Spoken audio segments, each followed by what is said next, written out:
Myself, Yojna Pudale, Assistant Professor from Padma Bhushan Vasantrao Dada Patil Institute of Technology, Budgaon. In last lecture, we have started our new lecture series on hydraulics. In that lecture, we have discussed about the basics of hydraulics. In this lecture, we are going to discuss about the properties. I have listed out the different properties of fluids here, that is density, specific weight, specific volume, then specific gravity, viscosity, compressibility, surface tension, capillarity, vapor pressure. These are the different properties of fluid.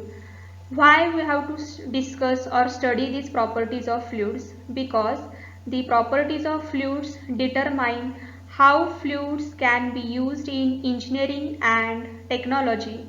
They also determine the behavior of fluids in fluid mechanics. So, one by one we will discuss the different properties of fluids. So first property, that is density. Again it is divided into two types, that is mass density and weight density. It is defined as mass per unit volume of the fluid. Per unit volume means per meter cube volume of the fluid. The notation used for the density is rho, and mathematically it is represented as rho is equal to m upon v. M notation is used for mass and V, capital V notation is used for volume of the fluid. Hence the SI unit of this mass density is kg per meter cube. And at the standard temperature of 20 degrees centigrade and under standard pressure of 1 atmosphere, density of water is 998 kg per meter cube, or approximately equal to 1000 kg per meter cube. Similarly, the density of mercury under same condition is 13,600 kg per meter cube. These two standard liquids are used in a practical.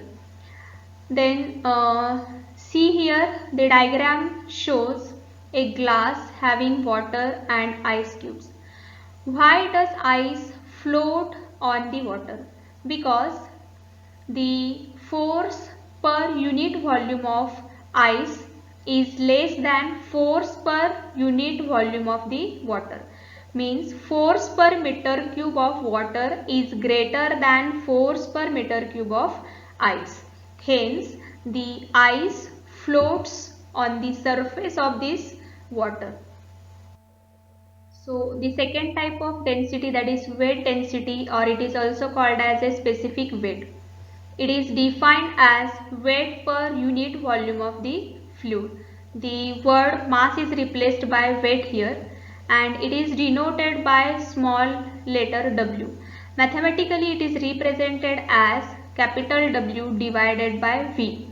As we know, for converting the mass into weight, we have to multiply it by acceleration due to gravity.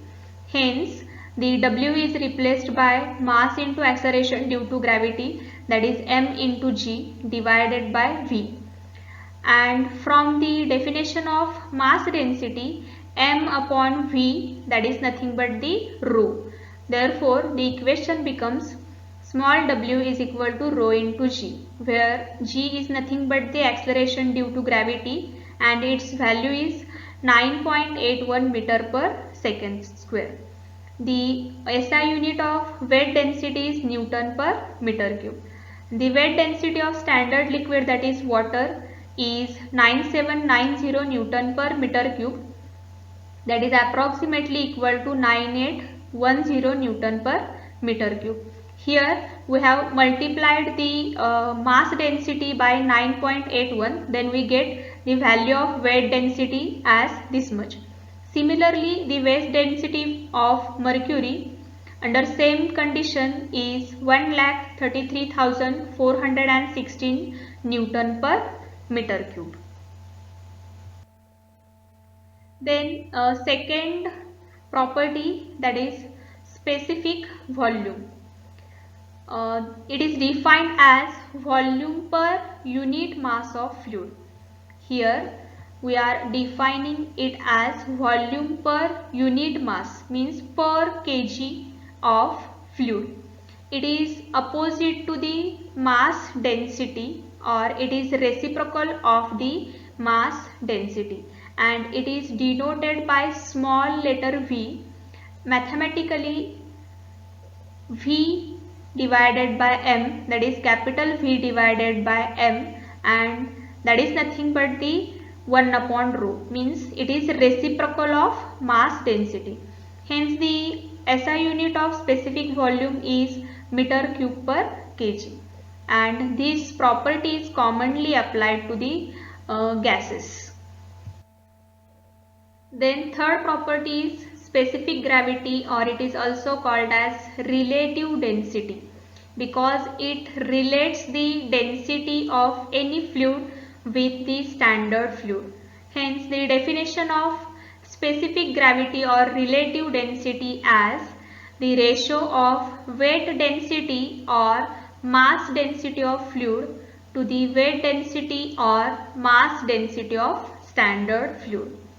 So for liquids, the standard fluid is water, and for gases, the standard fluid is air.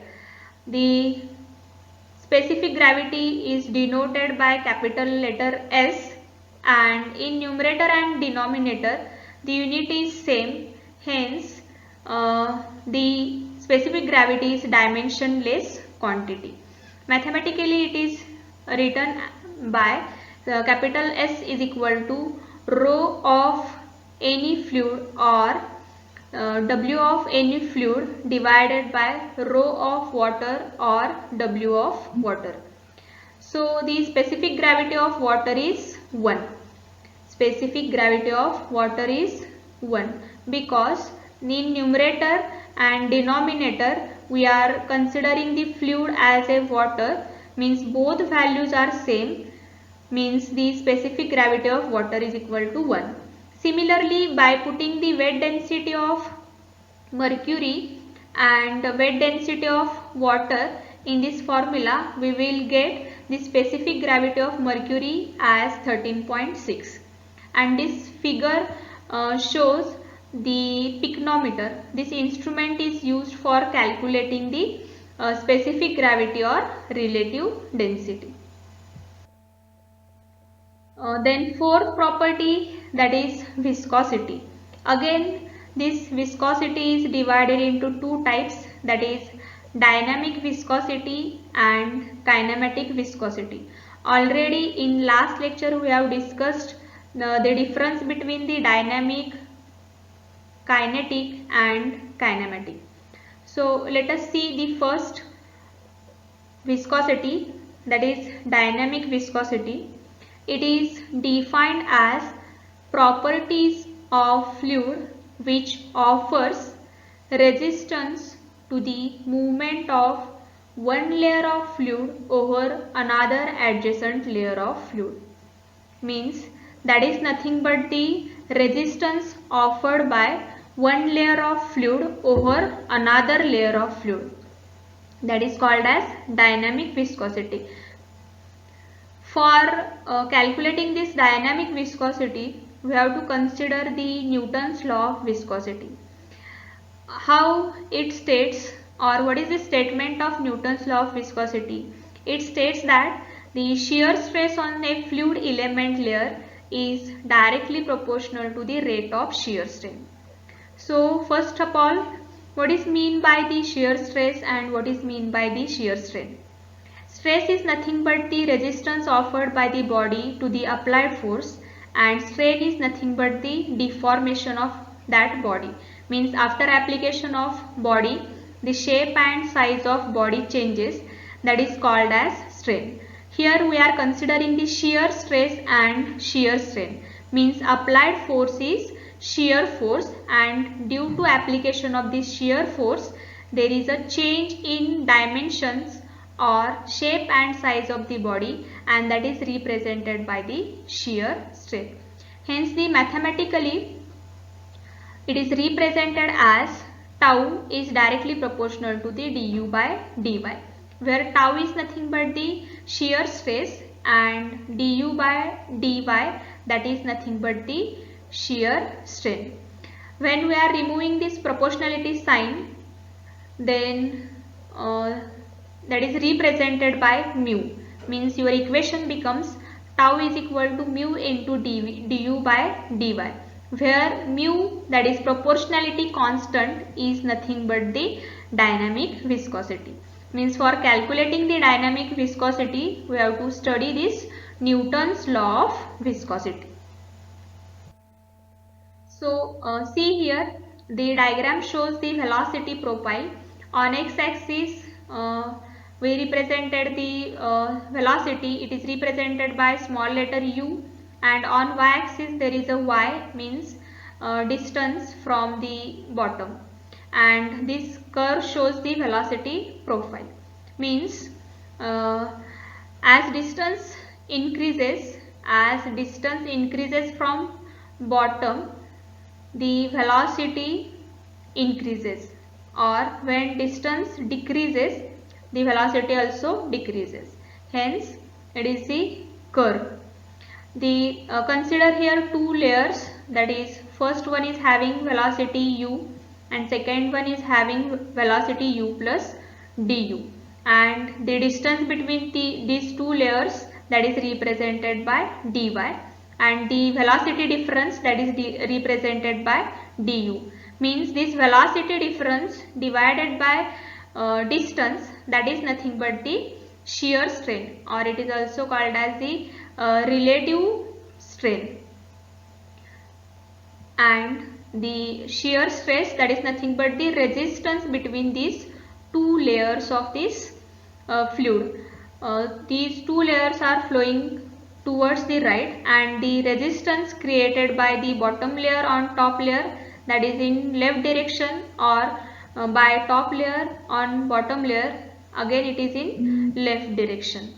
Means the resistance created by these two layers on each other, that is in left hand side direction, and it is nothing but the shear stress. And strain means change in change in dimension upon original dimension, and that change is considered in terms of velocity and distance. Hence that strain is represented by du by dy. Hence the equation that is nothing but the tau is directly proportional to the du by, and this is called as the Newton's law of viscosity. And for calculating the dynamic viscosity, we have to rearrange these terms. Then equation becomes tau divided by du by dy, where mu is nothing but the dynamic viscosity and its SI unit is Newton second per meter square. When we put the unit of stress, then unit of velocity, unit of distance here, we get final unit of this dynamic viscosity as Newton second per meter square, that is SI unit, and its CGS unit is poise. For converting this CGS to SI unit, we have to divide it by 10. Means here is one relation between CGS and SI unit, that is 1 poise is equal to 1 by 10 Newton second per meter square. Then second type of the viscosity, that is kinematic viscosity. It is defined as the ratio between dynamic viscosity and density of fluid. Here density of fluid means mass density of fluid, and it is denoted by nu letter. Mathematically, nu is equal to mu upon rho. Mu means dynamic viscosity and rho means mass density. When we are putting the units of this dynamic viscosity and mass density here, we get the SI unit of kinematic viscosity as meter square per second, and the CGS unit is Stokes. For converting this CGS unit to the SI unit, you have to multiply it by 10 raised to minus 4. Means 1 Stokes is equal to 10 raised to minus 4 meter square per second. So this lecture is limited to the density, specific volume, specific gravity and viscosity properties. So in next lecture we will discuss the remaining properties. I request to all to subscribe to my YouTube channel. Also give the suggestions regarding our lectures. Thank you.